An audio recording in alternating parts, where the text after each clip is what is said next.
अभी तो हम बड़ी नरमी से और संजीदगी से समझा रहे हैं हुकूमत को, क्योंकि ये हमारे ही लोग हैं।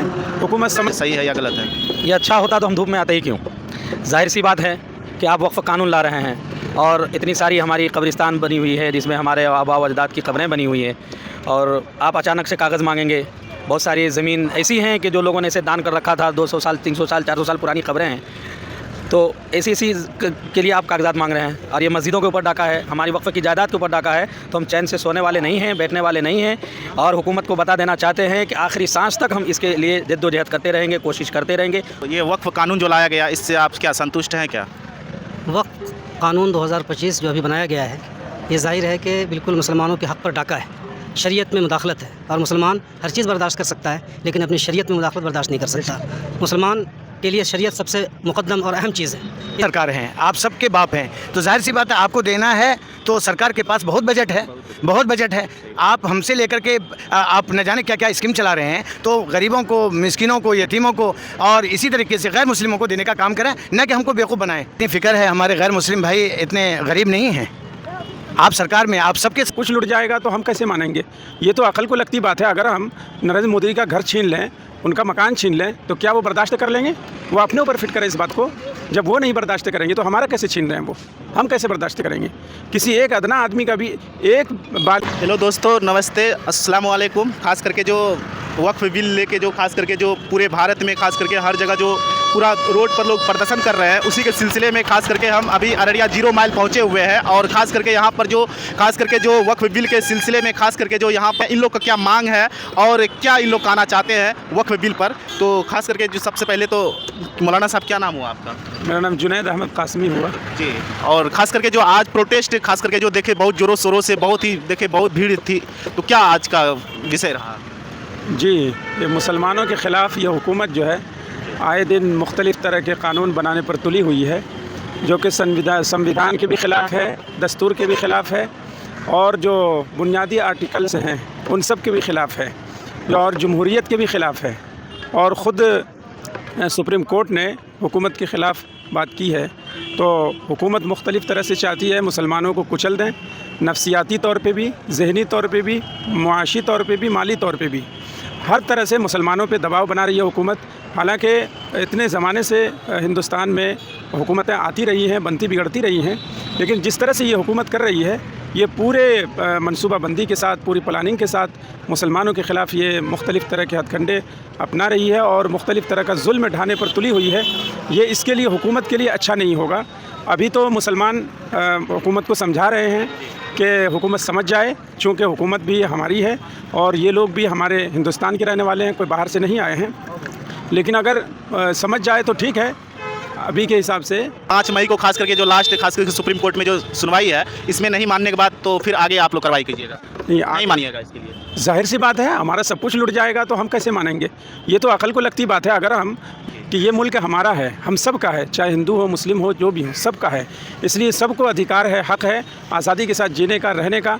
इसलिए आज जो है मुसलमानों पर ये जुल्म कर रहे हैं, तो कल होकर के सिख पर करेंगे, फिर ईसाई पर करेंगे, और इसी तरह से जो है मुल्क में एकदम अफरा तफरी, बदअमनी हो जाएगी और हर आदमी यहाँ परेशान रहेगा। तो ख़ास तौर से मुसलमानों की ज़िम्मेदारी है कि ख़ास तौर से मुसलमानों की ज़िम्मेदारी है कि मुसलमान, चूँकि पहले भी मुसलमानों की यहाँ बड़ी हुकूमत रही है, तो इसलिए मुसलमान की ख़ास तौर से ज़िम्मेदारी है कि मुल्क आफत और मुसीबत में न फंसे, उसके लिए अभी से प्लानिंग की जाए और हुकूमत को समझाया जाए। तो ये कोशिश है हमारी खास करके। और मौलाना साहब, आपका नाम क्या हुआ? मेरा दिलशाद अहमद नोमानी नाम हुआ।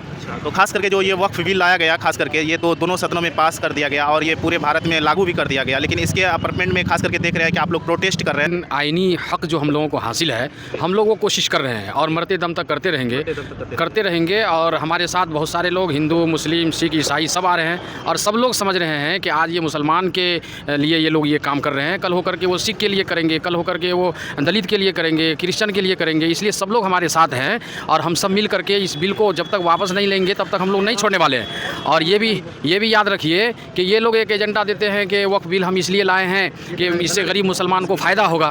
भाई, आपको गरीब मुसलमान का इतना ही फ़िक्र है तो आप एक कॉलेज बना दीजिए मुसलमानों के लिए, महिला कॉलेज बना दीजिए मुसलमानों के लिए, तो जिससे तालीम से इंसान को तरक्की मिलती है ना।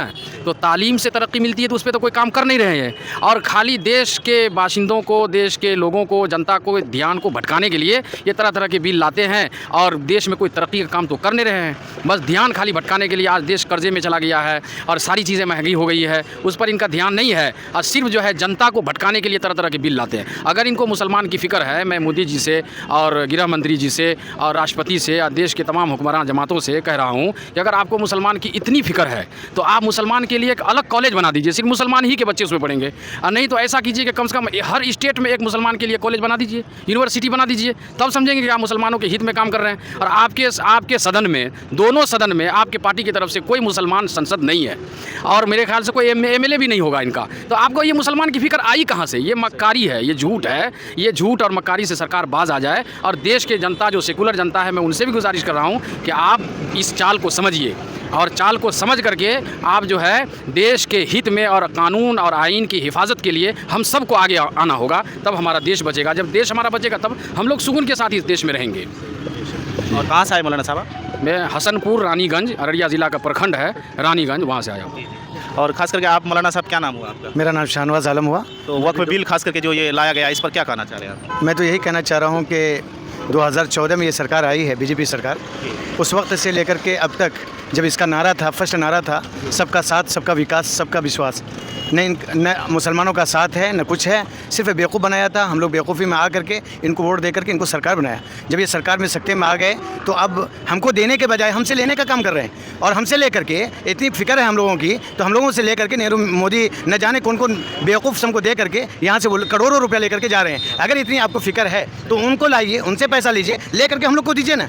फिर हमारा ज़मीन आप ले लीजिएगा, ज़मीन ले करके फिर उन लोगों को बांटने का काम कीजिएगा। ये बेवकूफ़ कब तक हम लोग बनते रहेंगे? आप बनने वाले नहीं और अब हम लोग चैन से सोने वाले नहीं हैं। अगर हम लोगों की फ़िक्र है तो आप होश में आइए, और अब हम जाग चुके हैं। जब तक आप इसको वापस नहीं लेंगे हम भी चैन से सोएंगे नहीं। तो खास करके ये सरकार गरीब विरोधी है, जो पंचर बनाते हैं मुसलमान उसका मजाक उड़ाती है ये सरकार। आपको लगता है कि ये गरीबों का भला करेगी? कभी नहीं करेगी। ये तो पूंजीपतियों की सरकार है, इसलिए इसके चक्कर में आप लोग भी मत आइए। और हिंदू भाइयों से भी ये गुजारिश है, अनुरोध है कि वो भी इनके चक्कर में ना आए और जो मुल्क को सही चला सके उसको आप आइंदा जो है चुनें। बस इसलिए ये जो प्रोटेस्ट और एहतजाजी मुजाहरा जो कुछ भी हो रहा है, ये इसीलिए है कि हुकूमत पर दबाव बनाया जाए ताकि हुकूमत इस कानून को वापस ले। और जब तक ये कानून वापस नहीं होता मुसलमान खामोश नहीं बैठेंगे। ये तो शुरुआत है ये, और कोर्ट तक हम गए हैं।